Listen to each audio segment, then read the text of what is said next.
Na tokratni osrednji slovesnosti slavnostni seji občinskega sveta zaradi temeljite prenove kulturnega doma oziroma začasnega pomankanja ustreznih prostorov občinskih priznanj in nagrad niso podelili.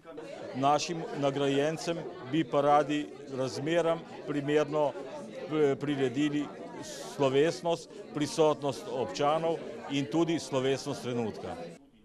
Konec lanskega in začetek letošnjega leta je bil po besedah župana predvsem v znamenju izvajanja začetih in pripravi novih naložb. Med pomembnejšimi je tudi izgradnja vodovoda Podgora Nova Gora. Brez vode tako ostajajo le še nekatere zidanice na višinskem delu Straškega hriba in Ljubna ter hiša v Romani vasi. Zelo pomembno za Stražo je tudi obnova kulturnega doma v Straži. Želimo nadaljevati še z obnovo zdravstvenega doma.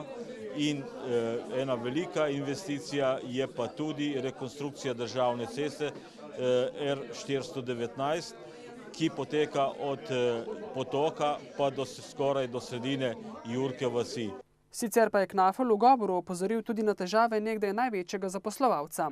Na občini si želijo, da bi bil stečaj Novolesa sklenjen čim prej in da na pogorišču nekdanjega ponosa Straške doline vznikne nova proizvodna dejavnost.